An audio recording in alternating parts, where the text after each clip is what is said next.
Maging tapat sa iyong salita.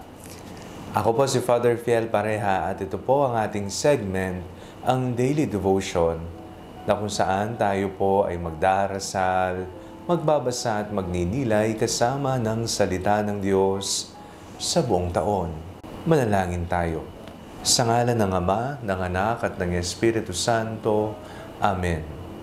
Halina, banal na Espiritu, iwanagan mo ang aming puso at isip nang maunawaan at may sa buhay namin ang iyong salita. Amen. Our Bible passage for today is from the Gospel of St. Matthew chapter 5, verses 33 to 37, and I read it for you. Again, you have heard that it was said to those of ancient times, "You shall not swear falsely, but carry out the vows you have made to the Lord. But I say to you, do not swear at all, either by heaven, for it is the throne of God, or by the earth, for it is his footstool, or by Jerusalem, for it is the city of the great King. And do not swear by your head, for you cannot make one hair white or black. Let your word be yes, yes, or no, no. Anything more than this comes from the evil one." May kakilala po ba kayong walang palabra de honor? Mga taong walang isang salita, hindi tumutupad sa kanilang sinasabi. O kaya naman, tao na mabulaklak kung magsalita. Ang daming magagandang sinasabi, ang daming mga pangako na binibitawan, pero wala namang natutupad.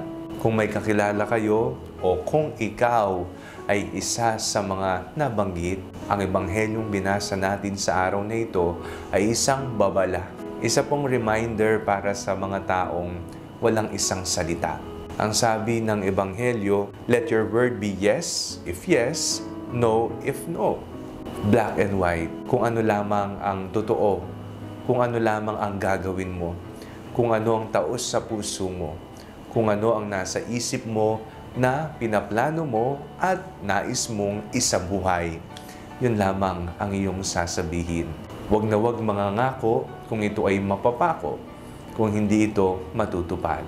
Sa abot ng iyong makakaya, bago ka magsalita o mangako, baka isipin mo muna, ito ba'y kaya ko? Ito ba'y mabibigyan ko ng paraan? Ito ba ay aking magagawa? Tinuturuan tayo ng ating Panginoong Jesucristo na maging totoo, hindi lamang sa ating mga gawa, pagkus sa ating ding mga salita. Tayo ay hindi mga sinungaling na Kristiyano. Tayo ay mga Kristiyanong nagpapahayag ng mabuting balita, nagpapalaganap ng katotohanan. Kung hindi mo nagagawang ipalaganap ang mabuting salita ng Diyos at puro kasinungalingan lamang o chismis ang iyong ibinabahagi at wala kang isang salita, kapatid, isang paalala ito sa iyo.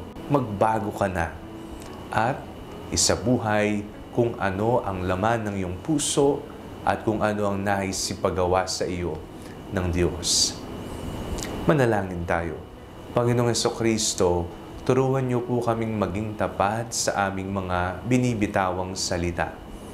Nawa ang aming mga salita ay hindi mananatiling mga letra lamang na aming binibigkas, pagkus ito'y makita sa aming personal na pamumuhay. Amen. Sa ngalan ng Ama, ng Anak at ng Espiritu Santo. Amen.